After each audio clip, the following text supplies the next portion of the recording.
நம்ம யமத்தில் அடுத்த யமம் வந்து அஸ்தேயம், அதாவது பிறர் பொருளுக்கு ஆசைப்படாமல் இருப்பது.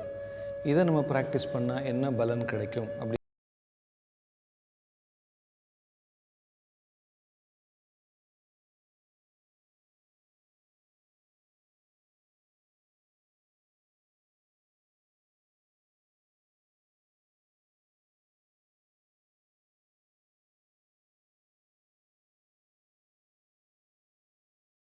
வந்து அடையும், எல்லோராலும் போற்றப்படுவார்கள், எல்லோருடைய நம்பிக்கைக்கும் பாத்திரமாவார்கள் அப்படிங்கிறது சொல்கிறார்.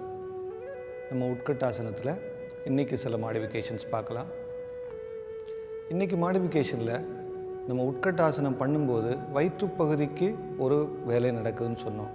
அதே மாதிரி இந்த மாடிஃபிகேஷன் பண்ணும்போது மேல் பகுதி, அதாவது நம்ம அப்பர் பேக்குன்னு சொல்லக்கூடிய மேல் முதுகு பகுதிக்கும் ஒரு ஆர்ச் கிடைக்கணும், தோள்பட்டைகளுக்கும் ஒரு வலு சேர்க்கணும்னா இந்த மாடிஃபிகேஷனை பண்ணலாம். இது எப்படி பண்ணணும்னா கைகளை கோர்த்து கைகளை மேலே தூக்கி நல்லா ஸ்ட்ரெச் பண்ணி அப்படி உட்காரணும். அது எப்படி பண்ணணுங்கிறத இப்போ நம்ம பார்க்கலாம். கால்களை சேர்த்து வைங்க, நேராக நிற்கணும், கைகளை கோர்த்துக்கணும், திருப்பிக்குங்க. இன்ஹேல், கைகளை முன்பக்கமாக மேலே தூக்கணும், நல்லா ஸ்ட்ரெச் பண்ணி வச்சுக்கோங்க.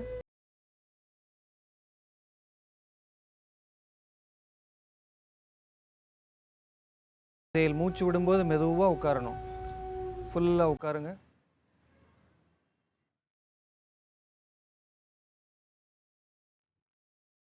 இப்போ மூச்சை இழுத்துக்கிட்டே மெதுவாக மேலே வாங்க.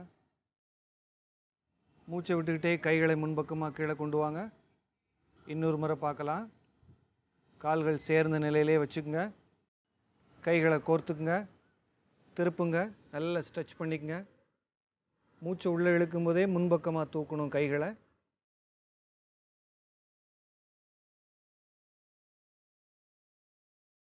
இப்போ மூச்சை வெளியே விட்டுக்கிட்டே மெதுவாக உட்காருங்க. கைகள் ஸ்ட்ரெச்சு ஃபுல்லாக இருக்கட்டும். மூச்சு உள்ளே இழுத்துக்கிட்டே மெதுவாக மேலே வாங்க. மூச்சு விட்டுக்கிட்டே கைகளை முன்பக்கமாக இறக்கணும், கைகளை விட்டுருங்க.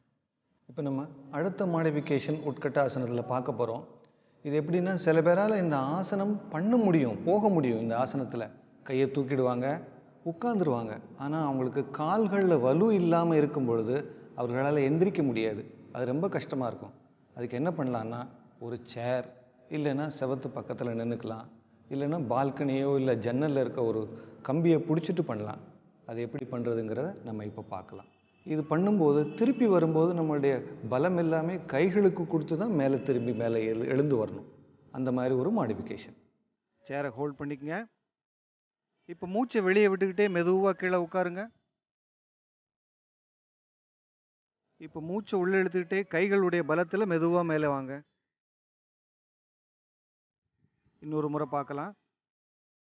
மூச்சை வெளியே விட்டுக்கிட்டே மெதுவாக உட்காரணும். மூச்சை உள்ளே இழுத்துக்கிட்டே மெதுவாக கைகளுடைய பலத்தில் மெதுவாக மேலே வரணும்.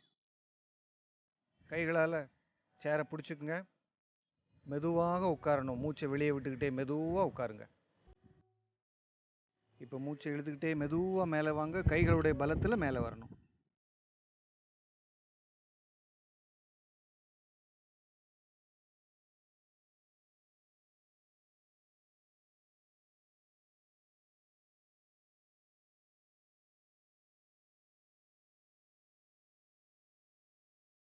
இப்போ நாம் இன்றைக்கி 2 மாடிஃபிகேஷன் பார்த்தோம். ஒன்று பண்ணுறதுனால கைகள் நல்லா கோர்த்துட்டு கைகள் விரல்களை திருப்புறதுனால பேக் ஆர்ச், அதாவது இது ஒரு ஃபார்வர்ட் பெண்ட் பாஸ்டர், அதாவது முன்னாடி குனிந்து பண்ணக்கூடிய ஒரு ஆசனம். இதே ஆசனத்திலே எப்படி ஒரு பேக் ஆர்ச் எஃபெக்ட், அதாவது பின்னாடி உங்களுடைய முதுகு எப்படி ஸ்ட்ரெச் ஆகுது அப்படிங்கிறத பண்ணோம். அதனால் உட்கட்ட ஆசனத்தில் கிடைக்கக்கூடிய நம்ம பார்த்த பலன்கள் எல்லாமே இந்த ஆசனத்தில் கிடைக்கும். இது மாறாக இதற்கு மேலுமே உங்களுக்கு தோள்பட்டை, கைகள், அதுக்குமே நல்ல ஒரு ஒர்க் நடக்கும். ரெண்டாவது பார்த்த மாடிஃபிகேஷனில் நான் முன்னாடியே சொன்ன மாதிரி உட்கார்ந்து திருப்பி எழுந்துக்க முடியாதவங்க, ஏன்னா அவங்களுக்கு காலில் வலு இருக்காது. அவங்க என்ன பண்ணணும்னா கைகளுடைய பலத்தை பிரயோகம் பண்ணி மேலே வரணும். இது கொஞ்சம் கொஞ்சமாக பண்ண பண்ண கால்களுக்கு வலு சேர்க்கும். சில பேர் மசில் அட்ரப்பி அப்படின்னு சொல்லுவாங்க, அதாவது மசில் வேஸ்டிங், தொடையில் உள்ள மசில் கொஞ்சம் கொஞ்சமாக அவங்களுக்கு வலு இழக்க ஆரம்பிக்கும். அவங்க இந்த மாதிரி முறையில் பண்ணும்போது அந்த வலுவை நல்லா சேர்க்கலாம். அவர்கள் கால்களுக்கு பழைய வலு திரும்பி வர்றதுக்கு நல்ல வாய்ப்பு இருக்குது. இன்றைக்கி பார்த்த மாதிரியே நம்ம மாடிஃபிகேஷன்ஸ் இதே ஆசனத்தில் நாளைக்கும் சிலதை பார்க்கலாம்.